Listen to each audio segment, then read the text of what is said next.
Right. హృదయాన్ని కదిలించే దృశ్యాలు, మానవత్వాన్ని ప్రశ్నించే ఘట్టాలు. పచ్చని కశ్మీరంలో ఉగ్రమంటలు చిచ్చురెత్తున్నాయి. భూతల స్వర్గంపై టెర్రరిస్టులు పంజా విసిరారు.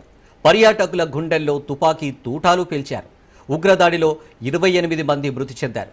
తీవ్రవాదులకు సాఫ్ట్ టార్గెట్గా మారింది జమ్మూ కాశ్మీర్. పేర్లు, మతం అడిగి ఉగ్రవాదులు కాల్పులు జరిపారు. కల్మాను పఠించాలని డిమాండ్ చేశారు. ముస్లింలను గుర్తించడానికి లోదుస్తులు కూడా తనిఖీ చేశారు. ముస్లిమేతలను లక్ష్యంగా చేసుకుని రక్తపు టేలు పారించారు టెర్రరిస్టులు. ఇటీవల మోడీ సర్కారు చర్యలతో టూరిజం అభివృద్ధి చెందుతోంది. కశ్మీరంలో శాంతి పవనాలు వీస్తున్నాయి. ఏ గొడవలు లేకుండా ఎవరి పని వారు చేసుకుంటున్నారు. దీంతో అప్పటి నుంచే దాయాది పాలకులకు నిద్ర పట్టడం లేదు. ఎలాగైనా భారత్లో అలజడి రేపేందుకే కుట్రలు చేస్తూనే ఉన్నారు. పక్కలో బల్లెంలా కవ్విస్తున్నారు. కశ్మీరీ యువతకు ఉపాధిని దెబ్బకొట్టేలా ప్లాన్ చేసింది పాకిస్తాన్. అందుకే టెర్రరిజాన్ని పెంచి పోషించడానికి తెగిస్తోంది. దాయాది మద్దతుతో కశ్మీర్ లోయలో టెర్రరిస్టులు రెచ్చిపోతున్నారు. ఇండియాను దెబ్బకొట్టాలన్న కోపంతో ఉగ్ర భూతానికి పాలు పోసి పెంచుతుంది పాక్ ఆర్మీ. రోజు ఇండియాపై కుటిల బుద్ధి ప్రదర్శిస్తోంది.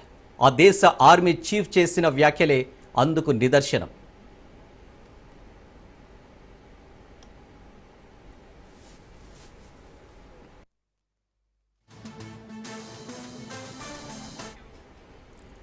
మరోవైపు పెహల్గాం దాడితో రివెంజ్కు స్కెచ్ గీస్తుంది భారత్. ఎవరిని వదిలిపెట్టేది లేదంటూ స్పష్టం చేస్తుంది. ఎప్పటికప్పుడు ప్రధాని మోడీ వరుస సమీక్ష నిర్వహించారు. ఉగ్రదాడుల వెనుక ఎవరు ఉన్నా వదిలిపెట్టబోమని కేంద్ర రక్షణ శాఖ మంత్రి రాజ్నాథ్ సింగ్ హెచ్చరికలు జారీ చేశారు. దుశ్చర్యకు పాల్పడిన వారిని మాత్రమే కాదు, తెర వెనుక ఉన్న ఎంతటి వారినైనా ఉపేక్షించబోమన్నారు. ప్రతీకారం తీర్చుకుంటామని హెచ్చరించారు.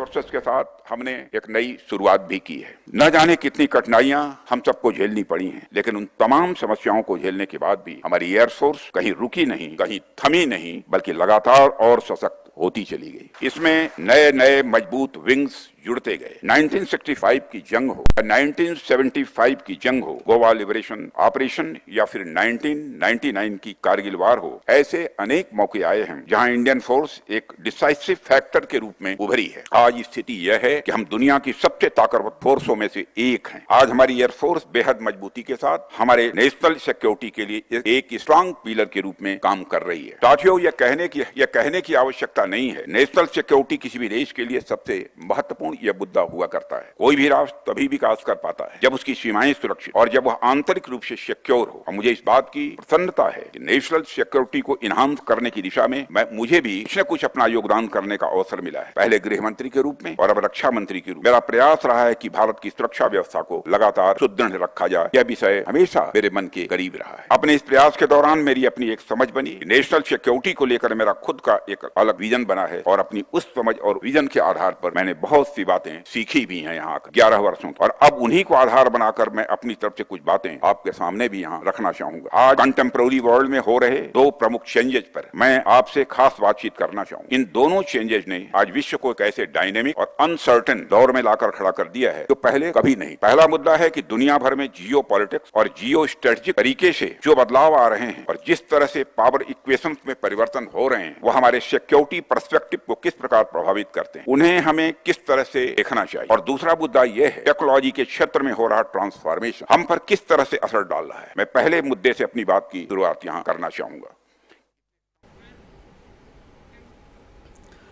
నరమేధం మారణ హోమం కరుడుగట్టిన మత ఛాందసవాదానికి care of address Lashkar-e Taiba. పవిత్ర యుద్ధం పేరుతో ప్రాణాలకు తెగించిన ఉగ్రవాదులు ఎప్పుడు ఎక్కడ ఎలా విరుచుకుపడతారో తెలియని పరిస్థితి. ప్రపంచ దేశాలకు సవాలు విసురుతూ తమ ఉనికి చాటుకుంటున్నారు. ఇంతకీ పర్యాటకులు చేసిన తప్పేంటి? భద్రతా దళాల వైఫల్యమే కారణమా? మత మారణ హోమం ఆగేదెప్పుడు? నరేంద్ర మోడీ మిషన్ మొదలైనట్లేనా? ఉగ్ర ఏరివేదకు సమయం వచ్చిందా? ఇలా అనేక ప్రశ్నలు సర్వత్రా వినిపిస్తున్నాయి.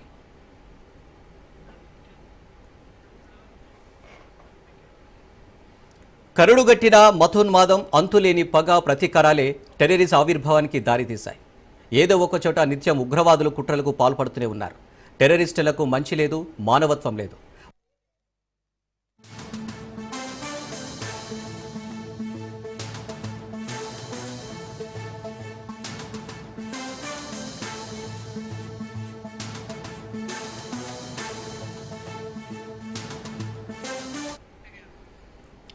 రైట్గా దీనిపై డిస్కషన్ చేస్తాం. డిస్కషన్ చేసే టైంలో మనతో పాటు లైవ్లో జాయిన్ అవుతున్నారు కోటేశ్వరరావు అనలిస్ట్, అలాగే ఆచార్య బీజేపీ నాయకులు, అలాగే నాగేందర్ గౌడ్ బీఆర్ఎస్ నాయకులు, అలాగే మానవతరాయ్ కాంగ్రెస్ నాయకులు. అందరికీ నమస్కారం sir. Discussion right, welcome back sir. Acharya sir, మీతో మొదలు పెడతాం డిస్కషన్.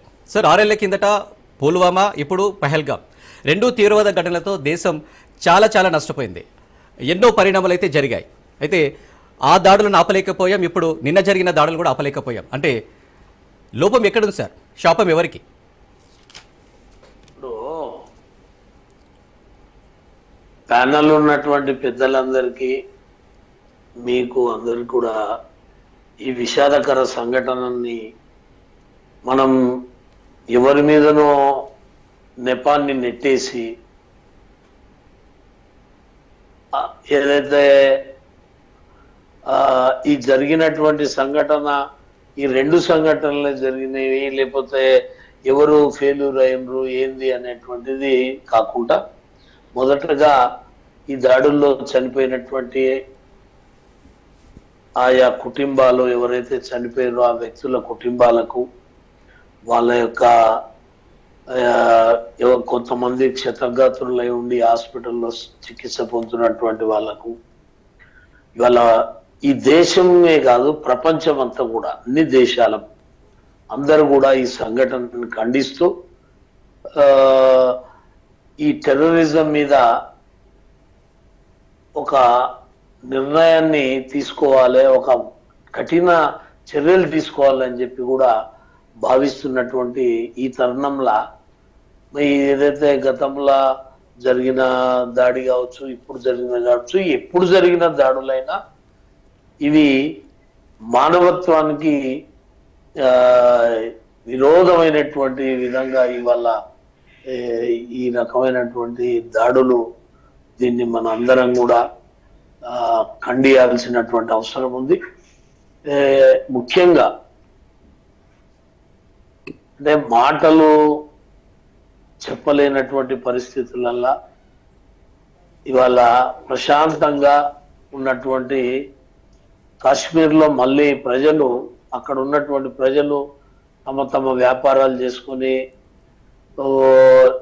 వాళ్ళు ఈ మధ్యలోనే ఎలక్షన్లు జరుపుకొని వాళ్ళకు నచ్చిన ప్రభుత్వాన్ని తెచ్చుకొని అభివృద్ధి దిశలో ముందుకు పోతున్నటువంటి తరుణంలో అకస్మాత్తుగా ఏదో రకమైనటువంటి ఒక ఇన్సిడెంట్ చేయాలి, మా ఉనికి కోల్పోతున్నాము, భారత్ ప్రపంచంలోనే పేరు తెచ్చుకుంటున్నది, మంచి పేరు తెచ్చుకుంటున్నది, అన్ని దేశాలు కూడా నరేంద్ర మోడీ గారి నేతృత్వంలో అందరూ కూడా భారతదేశాన్ని కీర్తిస్తున్నారు. కాబట్టి ఏదో ఒక ఇన్సిడెంట్ చేయాలని ఈ దుర్మార్గానికి పాల్పడడం, దీంట్లో నేను రక్షణ దళాలు లేకపోతే వీళ్ళు వాళ్ళు అనేటువంటిది కాదు. మీకు తెలుసు 10 సంవత్సరాల కాలంలో 1-2 ఇన్సిడెంట్స్ 2-3 కావచ్చు, కాదేననేది కాదు. ఎప్పుడు ఏ ఇన్సిడెంట్ అయినా కూడా, ఏ ప్రభుత్వాలు ఉన్నా కూడా ఆ ఇన్సిడెంట్లన్నీ గట్టిగా ప్రతిఘటించాలని ఆనాడు ప్రభుత్వంలో లేకుండా మేము చెప్పినాం. ప్రభుత్వాలు ఉన్నప్పుడు కూడా మా పోరాటం అంతా కూడా ఏదైతే ఈ తీవ్రవాదం మీద ఏదైతే ఉన్నారో దీని మీద మాది ఎప్పటికీ కూడా నడుస్తూనే ఉంది. కానీ ఇంత అమానుషంగా మానవత్వాన్ని మర్చి ఇంత హీన స్థితిలో వాళ్ళు దిగజారి పర్యాటకులను చంపడం, అమాయకులను చంపడం, ఇది ఏ మతం దీన్ని ప్రబోధిస్తుంది, ఏ మానవత్వం ప్రబోధిస్తుంది, ఏ దేశం దీనికి సపోర్ట్ చేస్తుంది, ఏ రాజకీయ పార్టీలు సపోర్ట్ చేస్తావో మనకు అర్థమైతలేదు. కానీ మాటలకు అందని మారణ హోమం ఇది. దీన్ని ఖచ్చితంగా నరేంద్ర మోడీ గారి నేతృత్వంలో దాన్ని ఈ భారతదేశ ప్రజల యొక్క ప్రతి ఒక్కరి ఆకాంక్ష ఇవాళ తగిన జవాబు చెప్పాలి. మళ్ళీ ఇటువంటివి పునరావృతం కాకుండా జాగ్రత్తలు తీసుకోవాలి. ఇటువంటివి మళ్ళీ జరగకుండా ఏదైతే చేసిన వాళ్ళకు కఠిన శిక్షని విధించాలి. కాబట్టి నాకు అనిపిస్తుంది అంత ఈజీగా ఇవాళ విడిచిపెడతాం అనేటువంటిది కాదు. ఇది ప్రజలు కానీ మేధావులు కానీ అన్ని రాజకీయ పక్షాలు కానీ ఏదో జరిగిన దాన్ని మనం ఓ ప్రభుత్వం మీదేసి కాలం గడుపుకోవాలనేటువంటి విధంగా ఎవరు కూడా ప్రయత్నం చేయలేదు. అందరూ కూడా జరిగిన దానికి అవాక్కై ఈ రకమైనటువంటిది ఉంది. దీంట్లో మనము సరే పొరపాట్లు ఏమన్నా ఉన్నాయా, సెక్యూరిటీ ప్రాబ్లంలా తప్పుందా, ఇంకేదన్నా తప్పుందా అనేటువంటిది మీకు తెలుసు.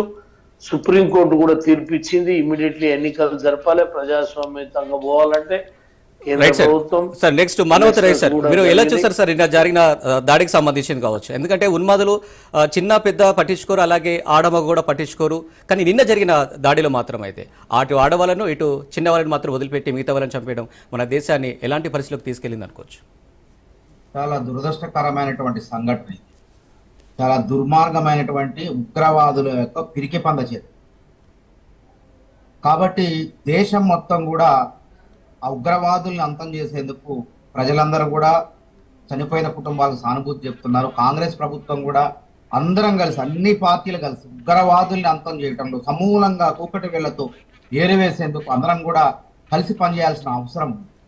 ఉగ్రవాదం అనేది ఒక ఉన్మాదంగా, అణుబాంబు కంటే ప్రమాదకరమైంది ఉగ్రవాదం. కాబట్టి ప్రభుత్వం సరే తప్పు చేసిందా, ఒప్పు చేసిందా, భద్రతా వైఫల్యం, ఇక్కడ రాజకీయాలు అనవసరమైనటువంటి ప్రస్తావన. చారి గారు కూడా చాలా బ్యాలెన్స్ చేసుకుంటూ చాలా జాగ్రత్తగా ఆచితూచి మాట్లాడారు. కాబట్టి మేము కూడా కాంగ్రెస్ పార్టీ తరఫున కూడా తప్పకుండా ఉగ్రవాదుల పైన ఎటువంటి చర్యలు తీసుకున్నా కాంగ్రెస్ ప్రభుత్వం ప్రభుత్వానికి, కాంగ్రెస్ పార్టీ కేంద్ర ప్రభుత్వానికి సహకరిస్తుంది. అవసరమైతే అనుభవాలతో సూచనలు కూడా చేస్తుంది. కాబట్టి ఇక్కడ మనం ప్రచారం చేసే వార్తలు కూడా సోషల్ మీడియాలో ఎట్లున్నాయంటే, కొన్ని బీజేపీ వాటిల్లో ఇక్కడ హిందువులనే చంపారు అంటే అక్కడ ముస్లిం కూడా చనిపోయాడు. ఇట్లాంటి విద్వేషాలు రెచ్చగొట్టే వార్తలు రాకుండా కూడా చూసుకోవాలి. దేశం అల్లకల్లోలం కావద్దు. విద్వేషాలు రెచ్చగొట్టి మత కల్లోలు జరగటం కాదు.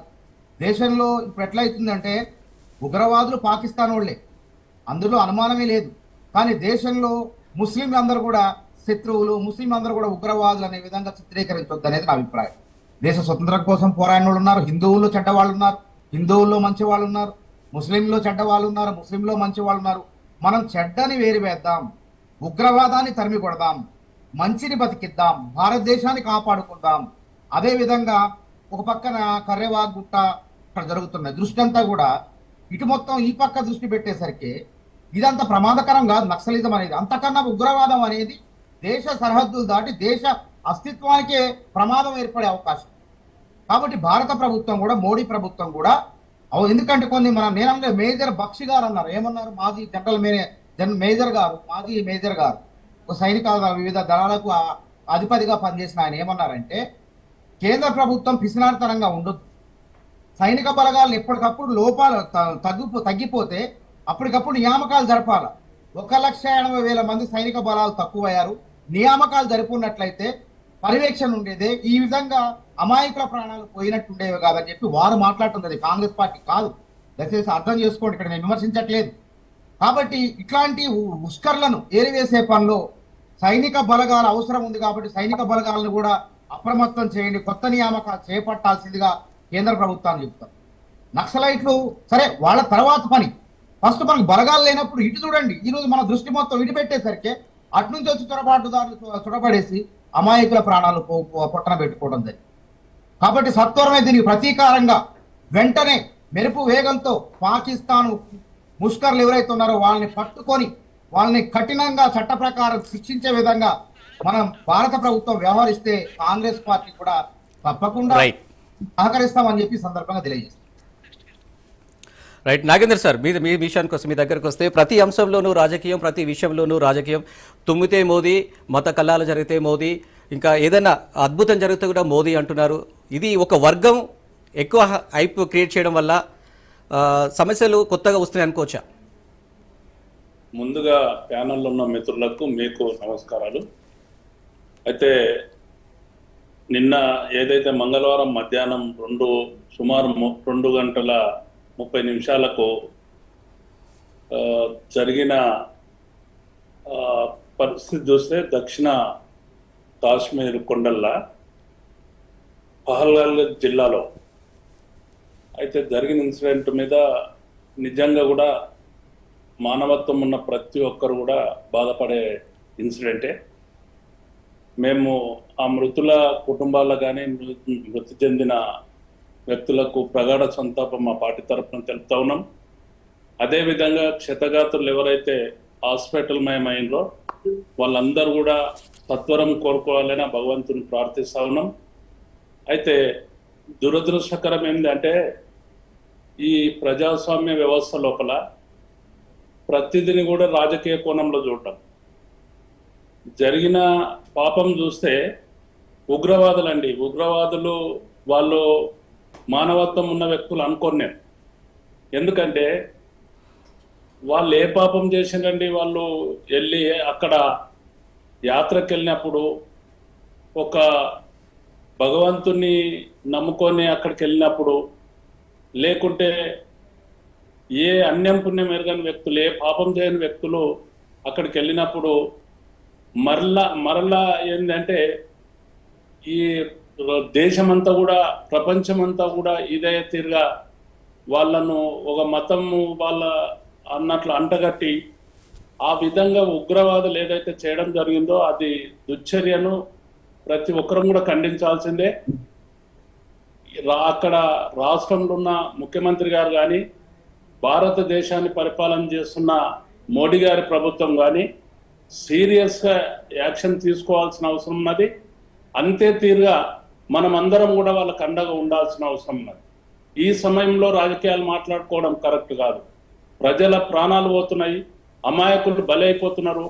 అమాయకులు అక్కడికి వెళ్ళిన తర్వాత రిటర్న్ రావడం లోపల ఏదైతే ఘోరం జరిగిపోయిందో నిజంగా కూడా ప్రతి వ్యక్తి కూడా కంట్లో నీళ్ళు వస్తున్న పరిస్థితి. కాబట్టి ఏం అన్యం పుణ్యం చేయకుండా వాళ్ళు మార్చిపాలు చేసుకుంటూ మా కొరకు భద్రతా దళాలు అనుకుని మురుసుకున్న పరిస్థితి లోపల వాళ్ళు వస్తేనే ఓపెన్ చేసేసి విపరీతమైన రౌండ్లతో వీళ్ళందరినీ కాల్చుతుంటే, పిట్టెలను కాల్చినట్టు కాలుస్తుంటే, వాళ్ళ కళ్ళ ముందే పిల్లల కళ్ళ ముందే తండ్రి చనిపోవడం కానీ, భార్యల కళ్ళ ముందనే భర్తలు చనిపోవడం కానీ నిజంగా కూడా ఘోరమైన విషయం. కాబట్టి దీన్ని అందరం కూడా సభ్య సమాజం అంతా కూడా దీన్ని సీరియస్గా తీసుకోవాల్సిందే.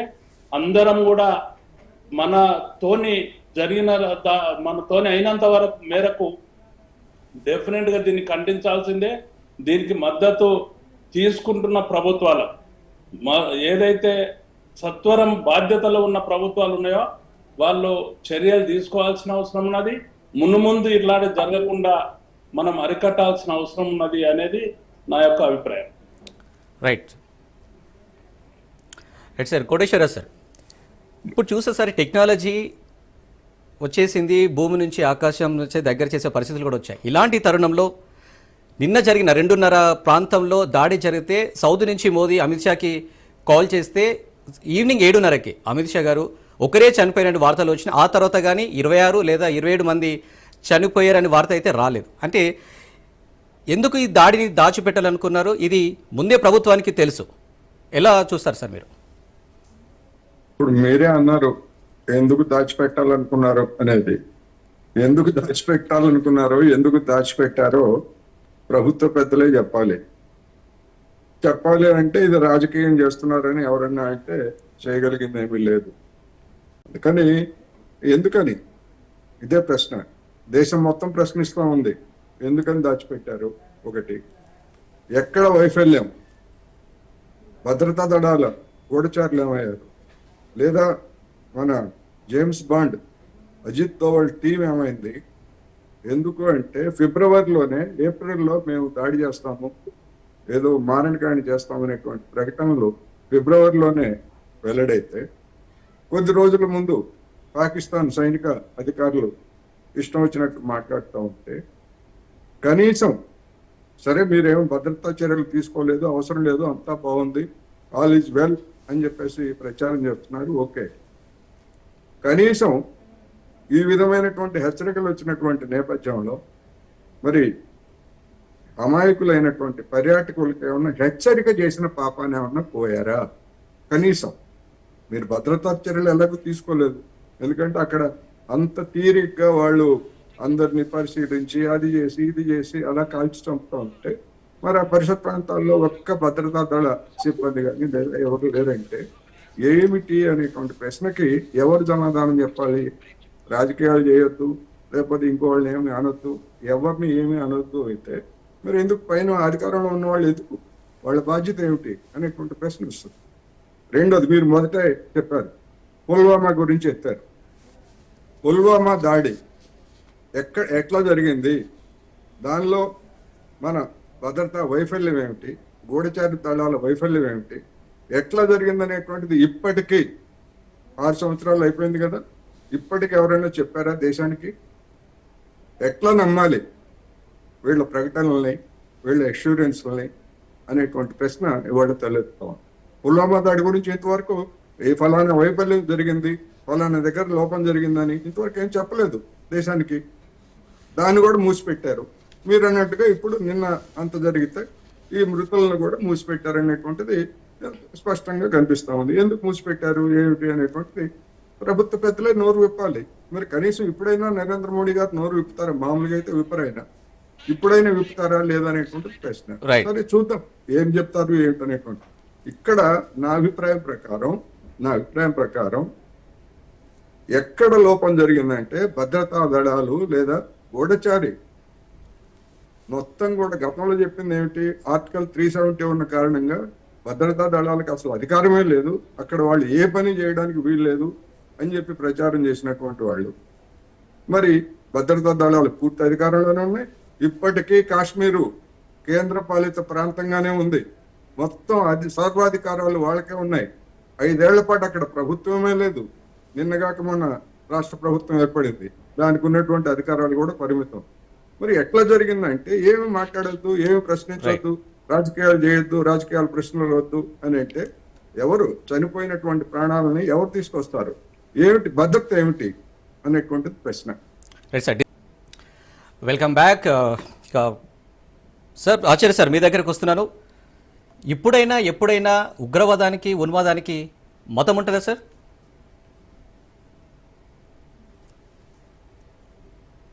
చెప్పండి సార్. సార్ వినిపిస్తుంది ఆచార్య గారు? వినపడుతుంది సార్. ఎప్పుడైనా ఉగ్రవాదానికి ఉన్మాదానికి మతం అనేది ఉంటుందా? ఏమంటారు మీరు? ఇప్పుడు ఒక విషయాన్ని మనం చాలా విషయాలు ఇంతకుముందు పెద్దలు రావు గారు చెప్పారు.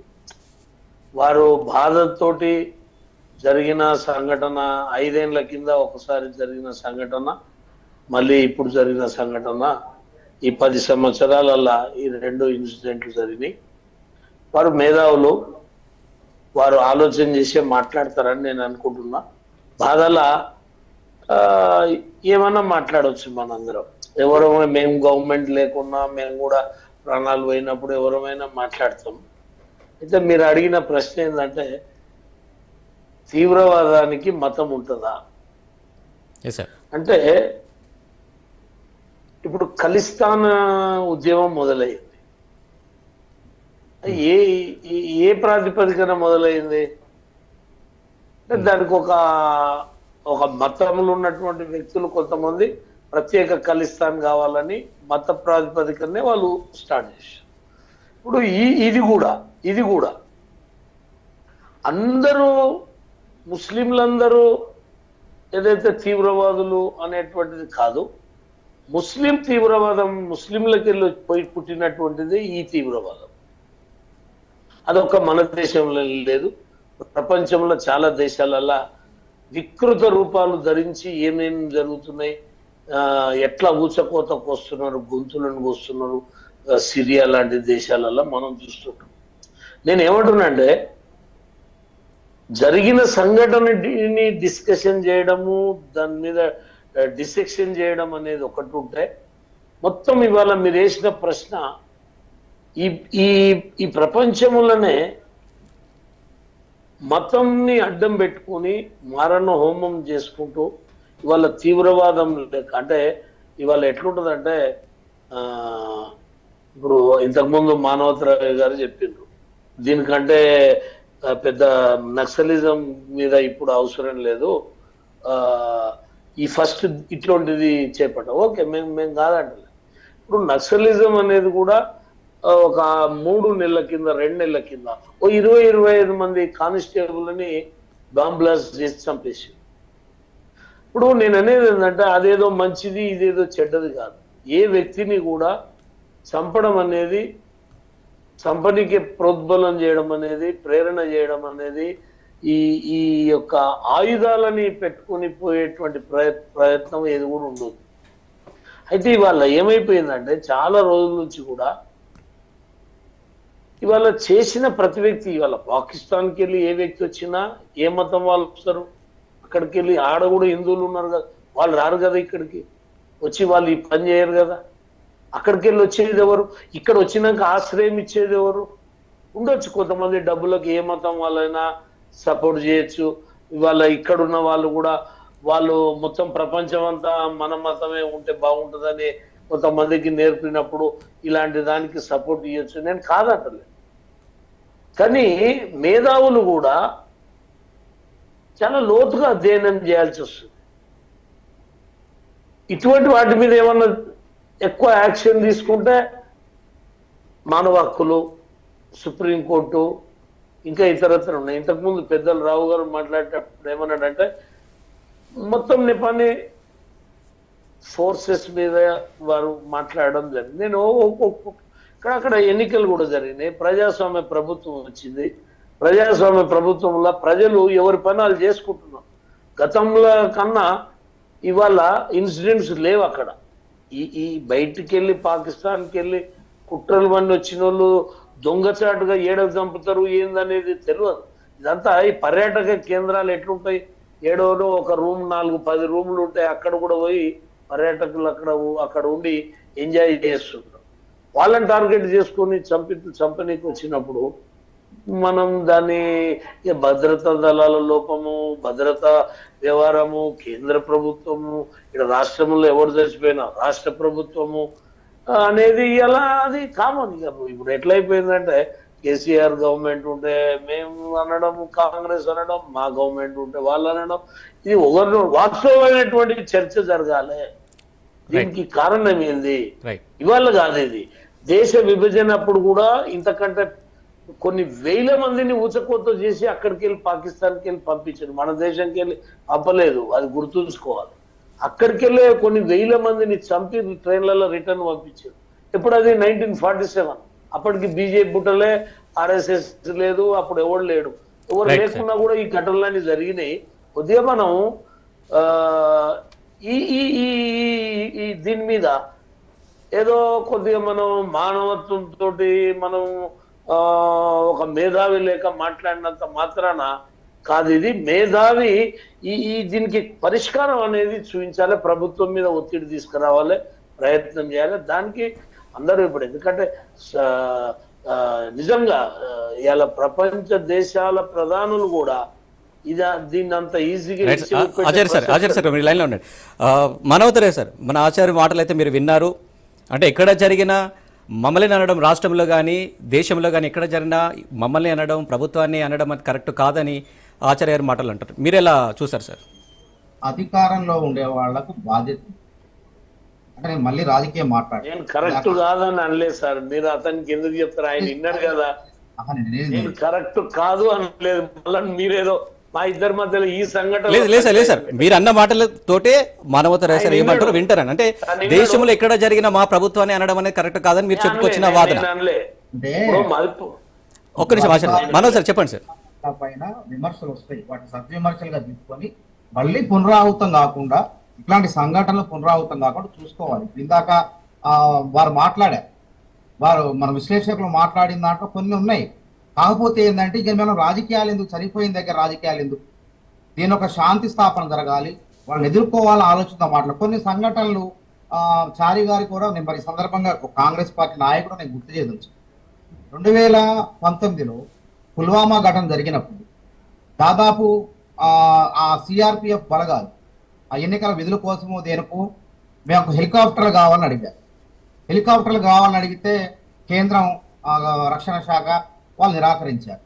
తద్వారా వాళ్ళు రోడ్డు మార్గాన పోతుంటే ఆత్మాహుతి దళాలు వాళ్ళపై దాడి చేసి వాళ్ళు దాదాపు 40 మంది చనిపోవటం, బాధాకరమే చనిపోవటం. దీన్ని ఎవరు కూడా కానీ నిజంగానే వాళ్ళకి నిజంగానే ఆ భద్రతలు అడిగింది ఇచ్చినట్లయితే ఆ 40 ప్రాణాలు కోల్పోయే వాళ్ళం కాదు కదా. ఆ అంశాన్ని సత్యపాల్ మాలిక్ జమ్మూ కాశ్మీర్ గవర్నర్ గారు గతంలో మిమ్మల్నే ప్రశ్నించారు. కాబట్టి ఇట్లాంటి సంఘటనలు ఉన్నాయి. అడిగినప్పుడు సమాధానం దీనిలో తప్పని కాదు, ఇంకోటి కాదు. భవిష్యత్తులో ఇట్లా పునరావృతం కాకుండా మళ్ళీ సైనికులు కానీ సామాన్యులు కానీ ప్రజలు ఇప్పుడు పర్యాటకం అందరికి మీరు నమ్మించారు. సుందర కాశ్మీరం మనదే అని నినాదాలు చిన్నప్పటి నుంచి మన గోడల మీద రాశారు. ఏబీవీపీ తరఫున రాశారు. నిజంగానే సుందర కాశ్మీరం. అందరు ఇప్పుడు ఏమైంది, ఆ 370D తీసివేశారు. అసలు ఉగ్రవాదమే లేదు, మేము ఉగ్రవాదాన్ని అంతం చేసినాం అని చెప్పారు. ప్రజలు కూడా నమ్మారు. నిజంగానే మొన్న మేము ఆ యాత్ర కుంభమేళాకు పోయినప్పుడు కాశ్మీర్ కూడా పోదాం అనుకో, మళ్ళీ అనుకుని ఎందుకు కుదరలేదు. మళ్ళీ భవిష్యత్తులో పోదాం కానీ పోయే అవకాశం లేదు. ఎవ్వరు కూడా పోయే అవకాశం లేదు. మీరు చెప్తే నమ్మారు, పోయారు. కొంతమంది అమాయకులు బలైపోయారు. కాబట్టి నిఘా వర్గాలు అనేవి కూడా ఎప్పటికప్పుడు అప్రమత్తంగా ఉండాలని మా సూచన. అదేవిధంగా భద్రతా బలగాల వైఫల్యాలు కూడా కొంత ఉన్నాయి కాబట్టి దాన్ని సరి చేసుకోవాల్సిన బాధ్యత మళ్ళీ ఉన్నది. దీనికి మన 25 మంది ప్రజల్ని పొట్టన పెట్టుకున్నారు కాబట్టి నిజంగా ఉగ్రవాదులు తక్షణమే వాళ్ళు ఎక్కడున్నా సరే వాళ్ళ మూలాలు అదేంటి TFI ఏదో సంస్థ కొత్తగా ఉద్భవించిన లష్కరే తోయిబా నుంచి ఉద్భవించిందట. కాబట్టి ఆ సంస్థను పసిగట్టేది ఎక్కడుందో అది ఏ రూపంలో వస్తుందో ఉగ్రవాదం అనేది మరి ఏ రూపంలో మీరు పుట్టకుండా చేయాల్సిన బాధ్యత. అదే విధంగా మీరు ఏమంటున్నారు? Welcome back. So Koteswararao sir, India తీవ్రవాదం వల్ల బలైపోవలసిందిన సార్ ఎప్పటికీ, అంటే ఎన్నో జనరేషన్లు అయితే ఇప్పటివరకు అయితే దెబ్బతిన్నాయి. ఇంకా సమస్య మనల్ని వెంటాడుతూనే ఉంది. ఎలా సార్ ఇది? అనేక దేశాలు ఈ తీవ్రవాదానికి బలైపోతున్నాయి. అటువంటి వాటిల్లో మన దేశంలో కూడా కొన్ని ప్రాంతాలు ప్రత్యేకించి బలైపోతున్నాయి అనేటువంటిది ఒక వాస్తవం. ఇక్కడ ఒక జర్నలిస్ట్గా నేను కొన్ని అంశాలని వీక్షకుల దృష్టికి తీసుకురావాలనుకుంటున్నాను. ఎవరి మీదో బ్లేమ్ చేయటమో లేకపోతే ఇంకోటో అనేటువంటి సమస్య కాదు. ఏ ఉదంతం జరిగినప్పుడు ఎవరు ఎట్లా బిహేవ్ చేశారు అనేటువంటిది గనక చరిత్రని మనం గనక తెలుసుకోకపోయేట్లయితే, ఇప్పుడు ఆచార్య గారు ఇప్పుడు ఆయన డిఫెన్స్లో ఉన్నారు కనుక ఆయన టోను ఒక విధంగా 2004, 2014 మధ్య అనేక మేజర్ ఇన్సిడెంట్స్ జరిగాయి. అందులో 2008లో జరిగినటువంటి ముంబై అటాక్స్ సందర్భంగా హోంమంత్రిగా ఉన్నటువంటి శివరాజ్ పాటిల్ రాజీనామా చేయాలని చెప్పేసి బీజేపీ డిమాండ్ చేసింది. ఆ తర్వాత ఆయన రాజీనామా చేశారు. అప్పుడు అద్వానీ గారు ఉగ్రవాదం పట్ల చాలా మెతక వైఖరి వహిస్తూ ఉంది యూపీఏ ప్రభుత్వాన్ని ఆయన అప్పుడు విమర్శ చేశారు. అంతకుముందు ముంబై ట్రైన్ బ్లాస్ట్ సందర్భంగా కూడా యూపీఏ ప్రభుత్వం ఇంటెలిజెన్స్ గూఢచారి విభాగం విఫలమైంది అని చెప్పేసి అదే బీజేపీ రియాక్షన్. అట్లాగే 2001లో వాజ్పేయి గారు అధికారంలో ఉండగా పార్లమెంట్ మీద దాడి జరిగింది, దాన్ని నివారించలేకపోయారు. ఆ తర్వాత దానిలో ప్రధాన నిందితుడిగా ఉన్నటువంటి అఫ్జల్ గురువు దాడినేమో నివారించలేకపోయిందే, వాళ్ళు అఫ్జల్ గురువుని వెంటనే ఎందుకు ఉరిదీయలేదని చెప్పేసి తర్వాత యూపీఏ అధికారానికి వచ్చిన తర్వాత కాంగ్రెస్ యూపీఏ మీద బీజేపీ ధ్వజమెత్తింది. అంటే ఎట్లా ఉంది? అదేవిధంగా 2005 ఢిల్లీ బ్లాస్ట్, దానికి కూడా ఏమిటి, demanded accountability from intelligence and home ministry. ఆ రోజు ఉన్నటువంటి హోమ్ మినిస్ట్రీ నుంచి చేయాలని చెప్పారు. 2008లో జైపూర్లో బ్లాస్ట్ జరిగితే అప్పుడు బీజేపీ ముఖ్యమంత్రిగా ఎవరున్నారు? వసుంధర రాజా ఉన్నారు. ఆమె ఏమన్నారు, మాకు కేంద్ర ప్రభుత్వము ఎలాంటి సమాచారం ఇవ్వలేదు అని చెప్పేసి ఆ రోజు కేంద్ర ప్రభుత్వం మీద ఆమె ఆరోపణ చేశారు. 2008లో నరేంద్ర మోడీ గారు గుజరాత్ ముఖ్యమంత్రిగా ఉండగా అహ్మదాబాద్లో బ్లాస్టులు జరిగాయి. అప్పుడు ఆయన చెప్పింది కూడా అదే, కేంద్రం నుంచి మాకు తగినంత సహకారం రాలేదు అని చెప్పేసి అప్పుడు ముఖ్యమంత్రిగా చెప్పారు. మరి అటువంటి పార్టీ ఇవాళ మీ కేంద్రపాలిత ప్రాంతము 5 ఏళ్ల అధికారంలో కేంద్రపాలిత ప్రాంతంగానే ఉంది, ఎన్నికలు లేవు. మరి రాష్ట్రంలో ఉన్నటువంటి ఇప్పుడు ప్రభుత్వానికి కానీ లేదా ఒక సున్నితమైనటువంటి సరిహద్దు ప్రాంతం, అదేదో ఒక రాజస్థానో లేకపోతే గుజరాత్ లేకపోతే మరొక మహారాష్ట్ర కాదు. లక్షల మంది సైన్యం పహారాగా రోజు కాపలా కాసేటువంటి ప్రాంతంలో ఇలాంటి ఉదంతాలు జరిగితే ఎవరిది బాధ్యత? ఎవరిని ఏం డిమాండ్ చేయాలి? హోంమంత్రిని చేయాలా? రక్షణ మంత్రి బాధ్యులని లేదా ఆయన రెస్పాన్సిబిలిటీ అని అడగాల? అసలు అన్నింటికి మించి దేశాన్ని సురక్షితమైన చేతుల్లో పెట్టామని నరేంద్ర మోడీ గారి గురించి చెప్పారు కదా. మరి అటువంటి సురక్షితమైనటువంటి చేతులు ఇవాళ ఏమి సమాధానం చెప్తాయనేటువంటి ప్రశ్న జనం నుంచి వస్తాం. అందుకని గతంలో మనం ప్రతిపక్షంలో ఉన్నప్పుడు ఏ విధంగా వ్యవహరించాము, ఇప్పుడు అధికారంలో ఉన్నప్పుడు ఏ విధంగా మాట్లాడుతున్నాం అనేటువంటిది విజ్ఞులైనటువంటి పాఠకులకు కానీ అందరికి కూడా తెలియాల్సి ఉంటుంది. అందుకని జవాబుదారీతనం ఏమిటి ఈ ఉదంతం మీద అనేటువంటిది జనం తెలుసుకోగలుగుతున్నారు. ఇంకా కేంద్ర ప్రభుత్వం నోరు విప్పలేదు కనుక ఏం చెప్తుందో చూసి దాన్ని బట్టి తర్వాత మనం కామెంట్ చేయొచ్చు అనేది నా అభిప్రాయం. Right sir. Nagender sir, Manavatharai sir, Acharya sir, conclude చెప్పండి సార్ లాస్ట్ ఫైనల్గా. ఫస్ట్ నాగేందర్ సార్ చెప్పండి సార్, ఎలా ఉంటే బాగుంటుంది భవిష్యత్తులో ఇలాంటి ఘటనలు పునరావృతం కాకుండా ఇలాంటి చర్యలు తీసుకుంటే బాగుంటుంది? అలాగే ఈ భద్రత కట్టుదిట్ట చర్యలు కావచ్చు, ఇటు ప్రభుత్వం అయినా సరే ఇంకా ప్రస్తుతం రాష్ట్రం కూడా జరుగుతున్నాయి, ఎక్కడైనా సరే ఎలాంటి చర్యలు తీసుకుంటే బాగుంటుంది? కంక్లూడ్ చెప్పండి సార్. నేను ఫస్ట్ కూడా చెప్పడం జరిగింది ఏంటంటే ఈ టైంలో రాజకీయాలు మాట్లాడకూడదు అంటే ఆచార్య గారు ఏమంటున్నారంటే మేము కేసీఆర్ గారు ఉంటే వీళ్ళ మీద అండు, వాళ్ళు ఉంటే వీళ్ళ అంటే చాలా క్లియర్గా కోటేశ్వరరావు గారు కోట్ చేయడం జరిగింది ఏ ఉదంతం ఎప్పుడేం జరిగింది అనేది. నేను దాంతో ఏకీభవిస్తున్నా. ఒక్కటేమంటున్నా అంటే రాజకీయాలు మాట్లాడకపోయినా బాధ్యులుగా ఈరోజు ప్రతిదీ ఏది జరిగినా నరేంద్ర మోడీ గారి ఖాతాలేచ్చు. 371 ఆర్టికల్ మీద మాట్లాడినప్పుడు పరిష్కారం కాని సమస్యను, కాశ్మీర్ సమస్యను మేము పరిష్కరించినాం అంటున్నారు. మరి ఏం పాపం చేసిందండి వీళ్ళు? ఇక్కడ ఈ టూరిస్టులు అక్కడ వెళ్ళినప్పుడు అమాయకుల మీద బలి జరిగినప్పుడు మరి ఎవరి బాధ్యత అంటాము, ఎవరు మాట్లాడతాము అంటే నేను అనేది ఏంటంటే ఏదైతే దేశానికి ముప్పు జరుగుతున్నా, దేశం లోపల ఉన్న ప్రజలకు ముప్పు జరుగుతున్నా ఆ పరిస్థితులను కూడా రాజకీయాలు చేయడము అనేది, రాజకీయంగానే వాడుకోవడం అనేది, మనం అధికారంలో ఉంటే ఒకటి, మనం తప్పు చేస్తే ఒకటి, మనం ఇతరులు తప్పు చేస్తే ఒకటి మాట్లాడడం అనేది కూడా కరెక్ట్ కాదు. దాన్ని కూడా పరిశీలించాల్సిన అవసరం ఉన్నది. నేను ఈ రోజుకు ముమ్మాటికి నేను ఏమంటున్నా అంటే ఈ రోజు నేను అంతకు ముందు కూడా ముందటి దాంట్లో కూడా నేను చెప్పడం జరిగింది, పరిపాలన చేస్తున్న కేంద్ర ప్రభుత్వం లోపల పరిపాలన చేస్తున్న రక్షణ మంత్రి గారు కానీ, హోంమంత్రి గారు కానీ, ప్రధానమంత్రి గారు కానీ ఎందుకని భద్రతా దళాలు విఫలమైపోయినాయి? అక్కడ పట్టపగలు ఆ టూరిస్టుల మీద జరుగుతున్నప్పుడు ఏ విధంగా దాని నుండి రియాక్షన్ జరిగింది అనేది ప్రజలు ఆలోచన చేస్తున్నారు. నేను ఒకటే కేంద్ర ప్రభుత్వాన్ని డిమాండ్ చేస్తున్నా, దీనికి బాధ్యత వహించాల్సిన అవసరం ఉన్నది కదా. బాధ్యత వహించి డెఫినెట్ గా పునరావృతం ఇట్లాంటి కాకుండా చూడాల్సిన బాధ్యత. కానీ ఈ రోజు అంటూ ఉన్నారు మేము వాళ్ళని వదలము, వాళ్ళని చేయము, పోయిన ప్రాణాలను తీసుకొచ్చేస్తారా అంటే ఎవరని ఇవ్వాలా? వాళ్ళ ప్రాణాలను ఇప్పుడు మతం పేరు మీద, కులాల పేరు మీద రాజకీయాలు చేసుకుంటూ ఎవరినో రెచ్చగొట్టుకుంటూ ఏదో జరుగుకుంటూ పోతుంటే దేశం అశాంతిమయమైపోతుంది, దేశంలో అశాంతి నెలకొంటది. దానికి ప్రభుత్వం బాధ్యత వహించాలి. ప్రభుత్వం నుండి ఇప్పుడు కోటేశ్వరరావు గారు అన్నట్లు వాళ్ళ వర్షన్ ఇంకా చెప్పలేరు కదా. ఈ ఇన్సిడెంట్ మీద ఇంకేం జరగలేదు, ఎవరు కూడా మాట్లాడలేరు దాని మీద. కాకుంటే స్క్రోలింగ్లో వస్తూ ఉన్నాయి అక్కడక్కడ, కానీ ఎవరు కూడా మాట్లాడలేరు. డెఫినెట్ గా కేంద్ర ప్రభుత్వం బాధ్యత వహించాల్సిన అవసరం ఉన్నది.